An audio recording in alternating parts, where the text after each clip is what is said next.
players know when they start, they've got to be on it from the start because they've got players on the bench waiting to come on. And if they come on, they've got to try and take their chance. The competition for places now is absolutely fabulous.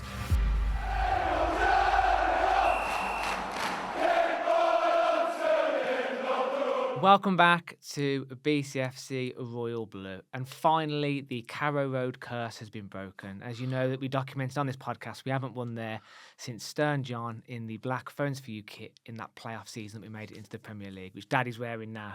But a fantastic afternoon. That puts us in 7th in the league, 2 points off the playoffs, and it now makes us the most in-form team in the Championship. So, Dad, sorry you didn't get your East Coast, but overall, a fantastic afternoon, wasn't it? Yeah, I like that. The Carrow Road curse. I know we've plucked that one from, but I think you could say that. I mean, it's 2002, wasn't it? Dad, I was chatting to people at the game and everyone was going, I haven't seen us win here in 20 odd years. I haven't seen us win here. You know, it really has been that long we haven't won at Carrow Road. Everyone was like, I can't remember the last time I saw us won here. So, yeah, fantastic. And, Carrow Road curse it is. Well, let's not forget, Matt, that Norwich are a team in form themselves, you know, and I think they would argue they have 1 or 2 injuries, but so has every other team, so have we. You know, we've got injuries as well. And to win there, you know, for the first time in 20 years, but the way we played in the first half, I think was absolutely fantastic, and it showed different sides to our team. Norwich obviously came back, and we're going to talk about the sort of the flow of the game in a moment, but they came back into the second half. But you'd expect that, you know, they're an informed team at home. And, you know, on a good run of form. But overall, you know, to come away with 3 points is absolutely fabulous from there. That first half, Dad, especially the first 30 minutes, is probably the best half of football I've seen from Blues on the road in a couple of years. Oh, without I thought doubt. it was absolutely fantastic. Without a doubt. Every time we went forward, we looked like scoring. We played fantastic football. You know, we saw Prisco with his link-up play, Ducksch with his balls, Vicente getting in around the edges. You know, really, really good play. Every time we went forward, we looked dangerous, didn't we? Yeah, we did. And in the second half, Dad, it was a bit more of a grittier game. We had to dig in. We found a bit more of an uglier way to win, and that's fine. You know, I love those kind of performances as well. Preston away comes to mind. Watford at home in the second half. You know, we show a different side to us sometimes, that we can dig in, we can graft, and we can get it over. You know, you don't have to win pretty every week. No. Who cares? But that first half, Dad, just coming back to it, just to get a little bit of a chronological order, was absolutely fantastic. And, you know, I think the recruitment deserves some credit here, Dad, because we've all been hot on them over the past couple of seasons. Yeah. And since January, we look a completely different outfit. The right profile of players, lots of pace on the wings. We now have a bit more of a target man in Prisca. You know, a fantastic January window. When I watched Blues today, Dad, especially in the first half, we looked like a completely different team. Yeah, we looked solid, didn't we? You know, we looked like we were composed where we needed to be, in complete control. And we started off really, really fast. But let's just talk about the selection, really, the lineup, because I think Chris Davis clearly has a mind on the fact that we've got a game in a few days. It's one of those games where we've got a midweek game. So you've got to look at the team. So in came Beadle Lawata and Marvin Ducksch. Who started the Leeds game. Allsop, Tommy Doyle, and Jay Stansfield were all on the bench. And there was a lot of debate, wasn't there, in the social media in relation to the goalkeeping situation. But I think Beadle has got to take a lot of credit in that game. I think he made some absolutely fantastic saves, and without him, you know, we might not have won that game. Well, in the post-Leeds match, Dad, I said to you, didn't I, when I looked at the Leeds goalkeeper, when he made that save from Jay, and in the penalty shootout, you know, those moments of quality win your games. And I don't think it's short of exaggeration to say Beadle kind of got that over the line for us today. Yeah, he did. He made some of those saves he made, we can't deny Beadle was fantastic. And without those saves, Dad, we lose that game, or we draw that game, whatever the outcome would have been. But, you know, he was fantastic. And I think, Dad, you know, we're on this podcast, we're honest. I don't think we're ever overly harsh. Yeah. But, you know, we've all been guilty recently of comparing Beadle and Allsop. And, you know, we said in the pre-video, off the back of Leeds, we would prefer Allsop in the team. But let's give credit where it's due, Dad. Beadle was fantastic today. And he deserves all the credit for those saves he made. No, he does. And he showed some proper class, I think, in that game. I also think his passing, or his distribution, which is the term that we all use, was excellent to Prisk. And I think that is a tactic now that Blues are developing, where we have got a target man, which we haven't had for years. No, we have had for years. We've had the likes of Jukovic, Lucas Jukovic, who obviously has now retired. But we need that person who can either flick the ball on or get it to stick a little bit.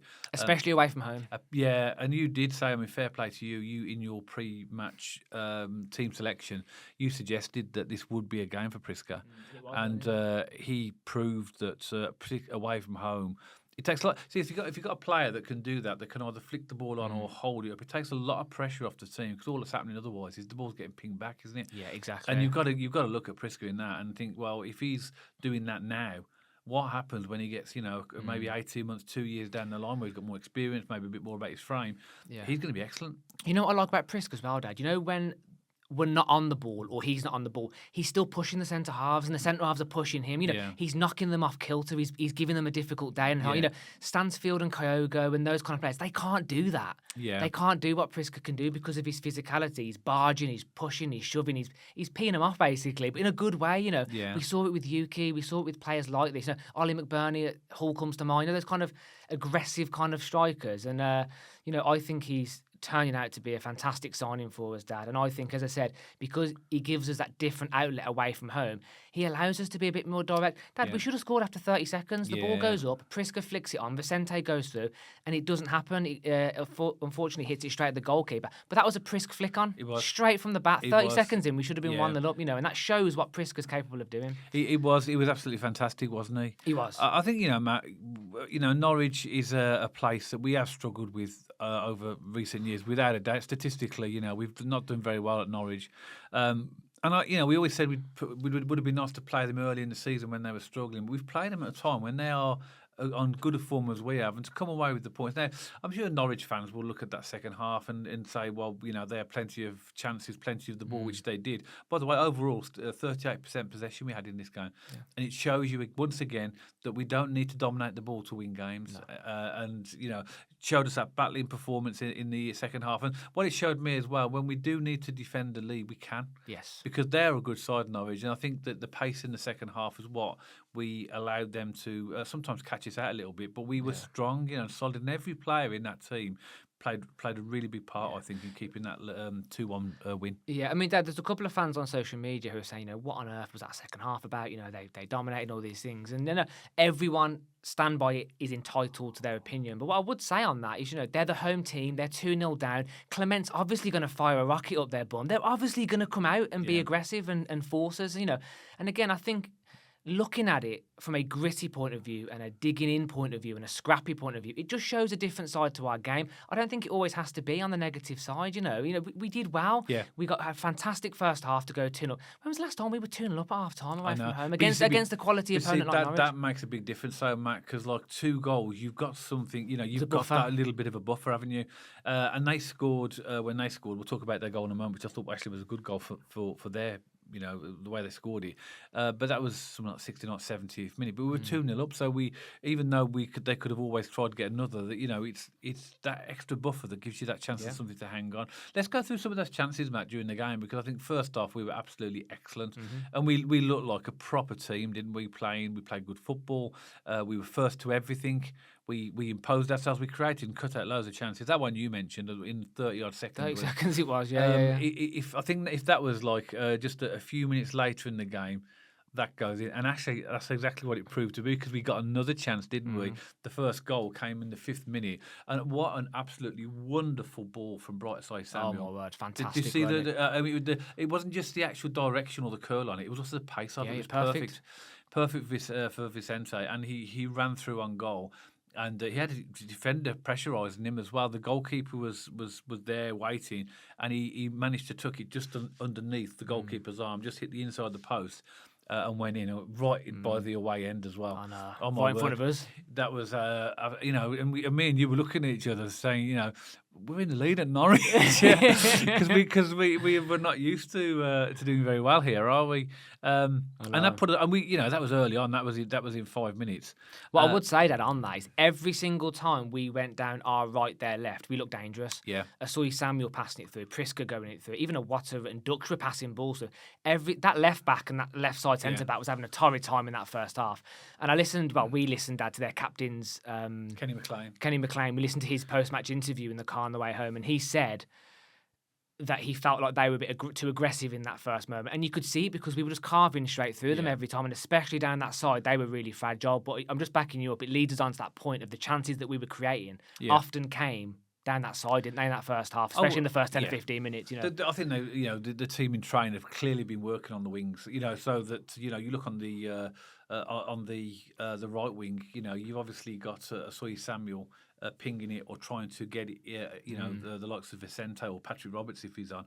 On the left side, you've got Kyle Wagner trying to get it through to Dimmy or to Osman if he comes on. One final thing on that is as well, I think since January now, we have different profiles of wingers. And I was chatting to the bloke next to me and he goes, what he gets really excited about now is if you have Dimmy and Patrick Roberts, you have inverted wingers, want to take their man on. When you have Vicente and Osman on, you have more byline kind of wingers who just knock it past their man and go or make really intelligent runs. And Vicente's runs he makes off the ball, we said this in his profile, Dad, when he signed for us, he's always moving that line. And because Chris Davies gives him permission to play high up, it's so, dare I say, we're exciting to watch. That feels so strange now from a Blues perspective in an attacking point of view. It's attractive football, isn't it? Yeah, it's looking good. We didn't have to wait too long for our second goal either, did we, mate? Prisk again, absolutely wonderful. Got the ball. I don't know who passed it to him. It was a really good pass. I can't remember who the player was that passed it to Prisk, but he drifted out slightly to the right hand side. And Ducksch was running. This is where Ducksch's intelligence. I know he gets a lot of criticism. We criticise him as well, maybe for not being some physical. Footballer. But his positioning and his intelligence is really, really right up there. And the ball that Prisk plays across to him. He's in a perfect position, and he coolly finishes. And you just feel that when he gets the ball in those positions, you just feel that he's going to score. Because that's what he does. That he's not your physical player. He's not going to start sort of competing in the air with players. He's not going to do this and that. But what he does do, he'll give you position, he'll give you intelligence, and he'll be in the right place at the right time. He's one of the most technically gifted and intelligent footballers I've seen down Blues in a long time, Dad. And I know a lot of Blues fans get frustrated with his lack of jumping and physicality. I feel it as well. I've even said it on previous post-match and pre-match videos, Dad. I get frustrated with it. But actually, if you strip that away from him, because you can't have both worlds here. If you have a physical Ducksch, you lose your technical Ducksch. But his technicality and his intelligence, he is some footballer, Ducksch. He's incredible. Well, he's starting to rack up the goals now, and just the whole build-up play, the cross, the positioning. It was a lovely, lovely team goal. That was after 15 minutes, I think. Then we were 2-0 up, and we had other chances after that. I think their centre halves were struggling with the movement. I think it was the movement that was catching them out, and Priske was causing all sorts of problems. I don't think they knew how to handle him. And he's. He had an opportunity as well.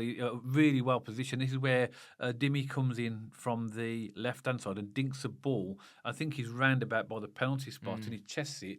And then almost, that's not quite an overhead kick, but it's sort of like that type of volley. And the goalkeeper just about knocks it over the bar and out for a corner. And that would have been 3-0. I thought it was going in as well. For a split second, I really thought it was going in. Good save in the end. I mean, Norwich, to be fair to them, offered very little in the first half. They had one chance, I think, towards the end. Just before, I think it was quite close. Mohamed Toure, he had the header. He was in 6-yard box. He was that wasn't point blank, but he was very close to Beadle. He had the header, and Beadle somehow managed to tip it over the bar. It was a good save. It was really good save. But besides that, I can't think of any other real chances that they had. We'll get into the second half in a minute, Dad, because you've mentioned a lot of Blues chances there, and the game does change in the second half for sure. But we actually look like the home team. Fair enough. I know our goals and our chances came from a slightly more direct approach because obviously Norwich were the home team. But actually, if you went in at half time, you'd say Blues were the home team. Yeah, because we posed all the threats, didn't we? 100%. And I think as well, what it did as well, it quietened the Norwich crowd down. They're normally quite loud, the Norwich fans, and I think what they were watching. I think there was boos at half time as well when their team went in. Because effectively, for the first half, we pretty much outplayed them. And as you said, the game in the second half, as we would have probably expected, and I bet Chris Davies would have had a chat with them at half time and said, look, they are going to come at you. Because they're a good side, Norwich are a good side, and they've proved that over the last 15 whatever games since Philip Clement has been there. So they're a good side. They're always going to come at us, and they've always got pace, and that's exactly what happened, isn't it? You know, they came out. We felt we were a little bit passive in the first half, but I think that's partly because they were so aggressive. I think, Dad, my only comment on the second half, if I'm going to be sort of constructive, yes, it wasn't a perfect half, but I still enjoyed the grittiness and the fight in terms of we didn't cower.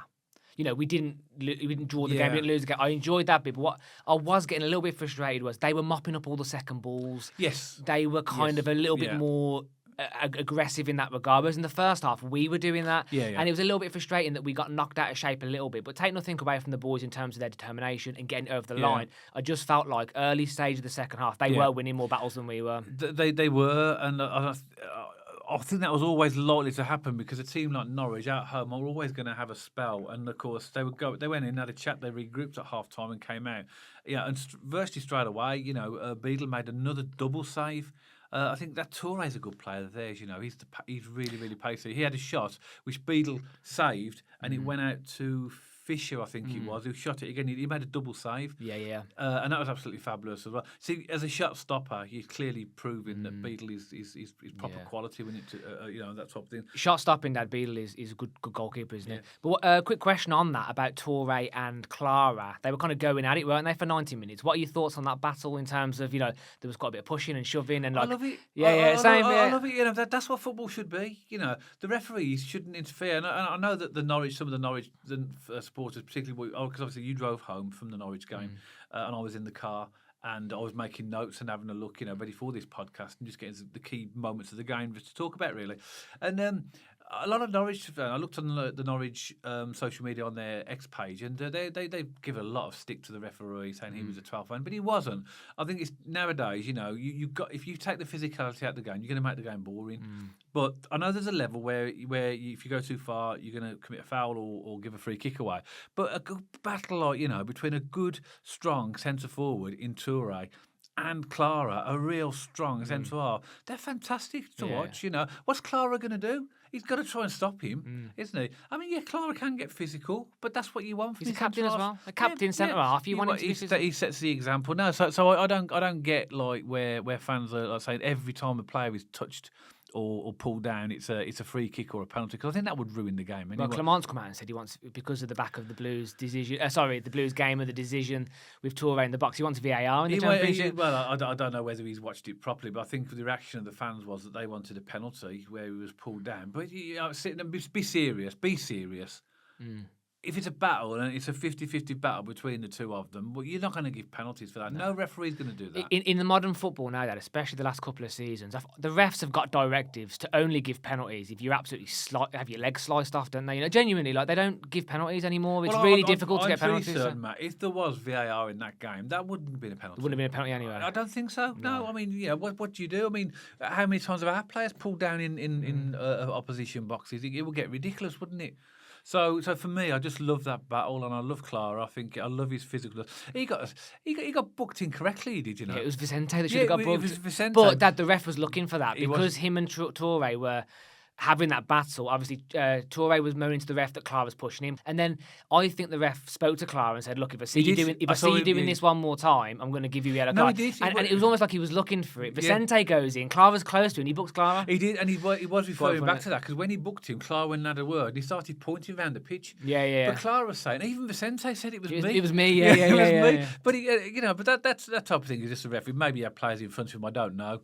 But either way, Dad. But what I will say as well, Panzo and Clara as well, Dad. Panzo, yeah. Really good partnership going Excellent. on. I think, we spoke about Solis, and he makes Doyle, Awata and Paik better players. I think Panzo makes Clara a better player. He looks way more comfortable on the right side. I like Panzo's pace. He's quite aggressive. He's physical. He does some great interceptions in that game, Panzo. I think now that is our best solid centre-backs partnership. Our defence is great. I mean, Kyle Wagner, I mean, you know, he's been fantastic since he's been. He was good in this game as well. So Samuel, we've mentioned some of the chances. Stepping up. Yeah, he's really... But I said to you in the car on the way home, Matt, I said the difference is now is that players know when they start, they've got to be on it from the start, because they've got players on the bench waiting to come on. And if they come on, they've got to try and take their chance. The competition for places now is absolutely fabulous. But the big difference, like you mentioned, is since the January transfer window, we have got such a strong bench.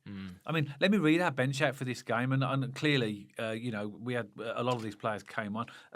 Ryan Allsop in goal, Ethan Laird, nice to see him come Yeah, back. good for Laird, He was though. chuffed to be there, wasn't Yeah, he? You yeah, could yeah. see him, and he was really happy to be there. He came on in the 79th minute. So on the bench, Ryan Allsop, Ethan Laird, Phil Neumann, Jack Robinson was back, Tommy Doyle, Patrick Roberts, Ishmael Osman, Kanya Fujimoto, and Jay Stansfield. That's mad, isn't That it? is as good a bench as you'll get in the. I believe you'll get in the chat. That's the bench. That's not the starting lineup. That's the bench.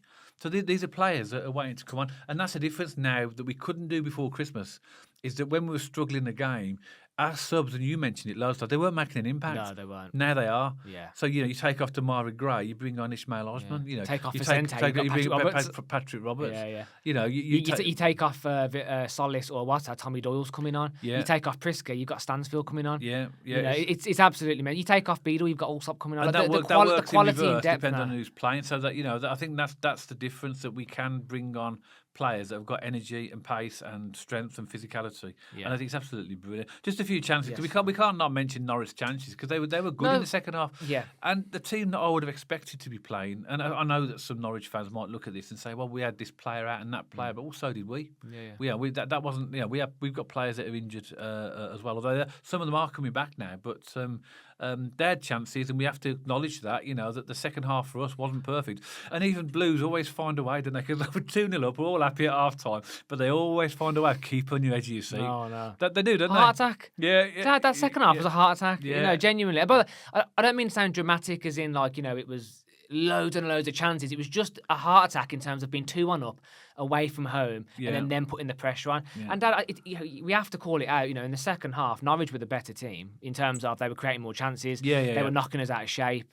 They were doing their best, obviously, as the home team. They're going to, though. Yeah. But we did a fantastic second half in terms of digging in. And what I say in the first half as well, because we're talking about a defensive theme here, Norwich had the ball in the final third 4 or 5 times, and it went back to their goalkeeper. Yeah. That is fantastic defensive shape, no matter which way you want to swing it. So, fair enough, they might have got up there, but our defence was solid. And I want to carry that theme through to the second half. It wasn't perfect. I think we could have held onto the ball better. We could have passed it better.